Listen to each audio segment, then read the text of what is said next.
in a night and a chance for a snack. As we go back to green, Rusty Wallace, Greg Biffle, Jeremy Mayfield, Jimmie Johnson, and Kyle Busch. Single file restart with all these cautions. I think every car out there is just about back on the lead lap. We have right now 34 cars. Johnson for third. Underneath Mayfield. And as things cycle through the two DEI cars, Michael Waltrip and Earnhardt Jr. 6th and 8th. Now Michael's been, actually I've been watching Michael. His car is pretty good, and particularly if they ever get back to a long run. Jimmie Johnson in the 48, Kyle Busch in the 5, his teammate. They've been working on trying to get back to the front for about 100 laps now.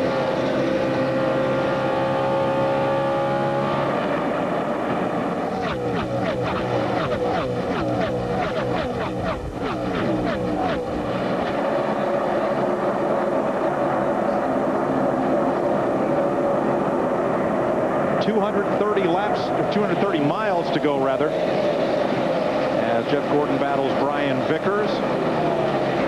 This is way back at 26th place. Dale Jarrett, Kenny Schrader in their midst. But remember, those are two cars that pitted back about 10 laps ago. That's the reason they're back there. They have much fresher tires than almost anyone in this group. Gordon and Vickers. Yeah, and I don't know if that's a big advantage other than if a caution should come, they're going to be able to stay out when some of these other guys have to come in. That could get them back to the front, but driving back to the front's pretty tough. Oh, Michael just got turned. And look at Matt Kenseth in the 17 gets wrapped up in it. Bunch of cars. What in the world happened, guys?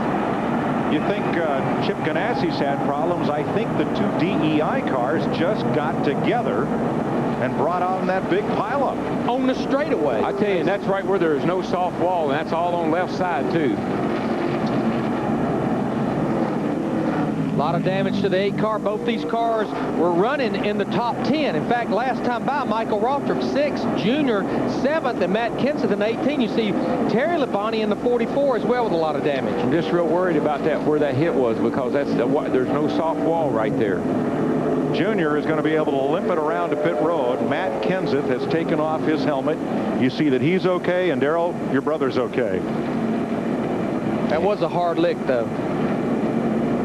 Yeah, he's okay, but he's stunned. Well, let's see what happened here, boys. This was coming down the front stretch here. Oh, I mean, the picture tells the story right there. He just jacked him up. And, of course, nowhere for Matt Kenseth in the 17 to go. Well, that was ugly. Kenseth down to the bottom. Terry Labonte, watch the 44, will get swept up in it. Junior tries to cross under Michael. Too close to him to make the move. Boy, Bill Elliott and Bobby Labonte just squeaking by.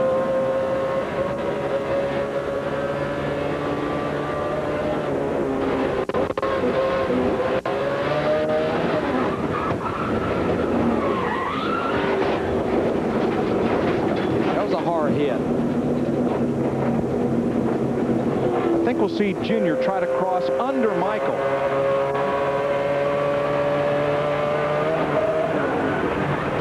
I think Junior must have been aiming to try to get down under him as they headed down into turn 1 and just timed it wrong. Just too close to Michael to make the move. Here's what Bobby Labonte saw.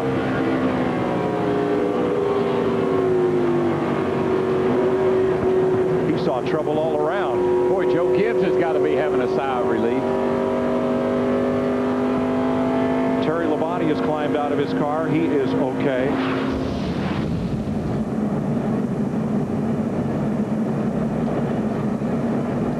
Now, Steve Burns has been monitoring car number 8's channel. Steve? Mike, Dale Earnhardt Jr. had a very simple comment. He said, "I did not mean to get into the back of him." That's all he said.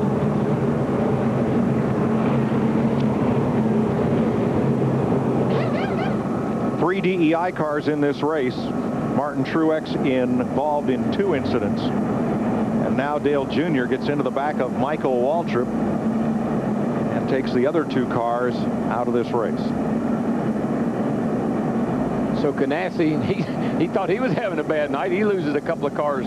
They take each other out, and now here's Dale Jr. and Michael. And I couldn't help but think, as we saw Bobby Labonte in 18 car just squeak by the week and a half that Joe Gibbs Racing has had here, about 8 or 9 cars, including the Busch Series cars. Boy, Terry Labonte's car has got a lot of left side driver damage. But look, but Terry did climb out under his own power.